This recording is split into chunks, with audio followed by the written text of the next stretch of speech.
उज्जैन महाकालेश्वर, महाकाल की उत्पत्ति और रहस्य। जय महाकाल। स्वागत है आप सभी का ज्ञान सरोवर चैनल पर। आज हम आपको लेकर चलेंगे उज्जैन के महाकालेश्वर मंदिर की ओर। महाकालेश्वर मंदिर की अनसुनी कहानियां और कुछ रहस्य बताएंगे। यह मंदिर क्यों महाकाल कहलाया, यह दक्षिणमुखी क्यों है और यहाँ की भस्म आरती का क्या महत्व है, इन सभी पहलुओं पर चर्चा करेंगे। तो अंत तक हमारे साथ बने रहें। महाकाल नाम की उत्पत्ति। महाकालेश्वर मंदिर का नाम महाकाल क्यों पड़ा? एक समय उज्जैन, जिसे पहले कभी अवंतिका नगरी भी कहा जाता था, और उसके आसपास के क्षेत्र में दूषण नामक असुर का आतंक था। दूषण एक शक्तिशाली असुर था जो अधर्म और अत्याचार का प्रतीक था। पौराणिक कथाओं के अनुसार दूषण ने कठोर तपस्या करके ब्रह्मदेव को प्रसन्न किया। ब्रह्मा जी ने प्रसन्न होकर उसे वरदान दिया कि उसे केवल भगवान शिव ही मार सकते हैं।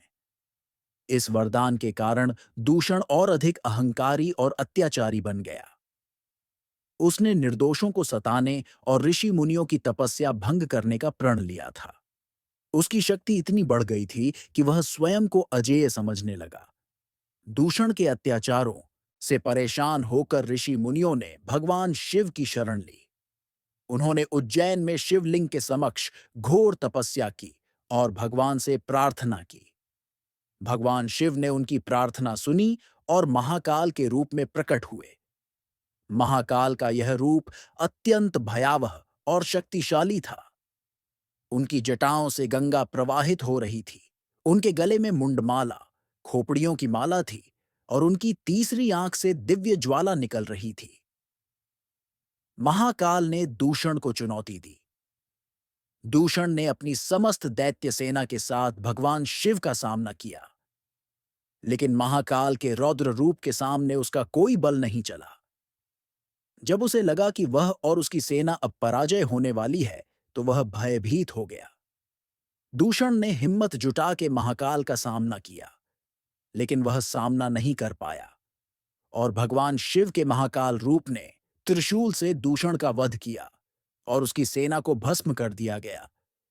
इस घटना के पश्चात भगवान शिव ने स्वयं को इस स्थान पर महाकाल के रूप में स्थापित किया। दूषण के अंत के बाद गांव में हर्षोल्लास का माहौल बन गया और सबने मिलकर भगवान महाकाल की स्तुति की। यही कारण है कि उज्जैन का महाकालेश्वर ज्योतिर्लिंग आज भी भक्तों के लिए भगवान शिव की अद्वितीय शक्ति और करुणा का प्रतीक है। महाकालेश्वर मंदिर, जिसे दक्षिणमुखी मंदिर भी कहा जाता है, यह भारत के 12 ज्योतिर्लिंगों में से इकलौता ऐसा ज्योतिर्लिंग है जिसकी दिशा दक्षिणमुखी है। दक्षिण दिशा को यमराज और मृत्यु की दिशा माना जाता है। शिवजी का इस दिशा में विराजमान होना इस बात का प्रतीक है कि वे मृत्यु और काल के स्वामी हैं। यह विशेषता महाकाल मंदिर को अन्य सभी ज्योतिर्लिंगों से अलग और अद्वितीय बनाती है। दक्षिणमुखी ज्योतिर्लिंग होने के कारण यहां आने वाले भक्त मृत्यु के भय से मुक्त हो जाते हैं और पितरों के कल्याण के लिए पूजा करते हैं। यही वजह है कि यहां पितृमोक्ष की विशेष मान्यता है। भस्म आरती का अद्भुत रहस्य। महाकालेश्वर मंदिर की भस्म आरती दुनिया भर में अपनी अनोखी परंपरा के लिए प्रसिद्ध है। यह आरती ब्रह्म मुहूर्त में की जाती है और इसमें चिता की भस्म का उपयोग होता है। यह शिव के महाकाल स्वरूप को समर्पित है, जो जीवन और मृत्यु दोनों के स्वामी हैं। ऐसा माना जाता है कि भस्म आरती में भाग लेने से भक्त शिवजी के विशेष आशीर्वाद प्राप्त करते हैं। इस आरती के पीछे एक कथा है। कहते हैं कि उज्जैन के राजा को स्वप्न में आदेश मिला था कि शिवजी की पूजा चिता भस्म से करनी चाहिए, क्योंकि यह उनकी महाकाल शक्ति को संतुलित करती है। तभी से ये परंपरा चली आ रही है। वास्तुकला और रहस्य। महाकालेश्वर मंदिर न केवल आध्यात्मिक बल्कि वास्तु और खगोलीय दृष्टि से भी अद्भुत है। गर्भगृह के नीचे भूमिगत कक्ष हैं, जिनके बारे में कहा जाता है कि यहाँ प्राचीन तंत्र और साधनाएं की जाती थीं।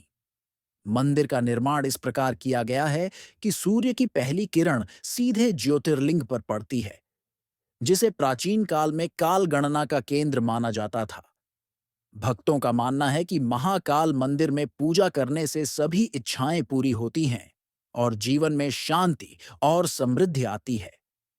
दोस्तों, महाकालेश्वर मंदिर शिवजी के अद्वितीय महाकाल रूप का प्रतीक है। यह मंदिर हमें जीवन और मृत्यु के चक्र से मुक्त होने का मार्ग दिखाता है। यह मंदिर उज्जैन के खगोलीय महत्व को भी दर्शाता है। दोस्तों, आपको यह वीडियो कैसा लगा? कृपया अपने विचार जरूर लिखें और हाँ, कमेंट बॉक्स में हर हर महादेव लिखना ना भूलें। वीडियो को लाइक और शेयर करें। हम आगे और भी ऐसे अनसुने रोचक तथ्य आपके सामने लाते रहेंगे। तब तक के लिए हमें आज्ञा दें। जय महाकाल।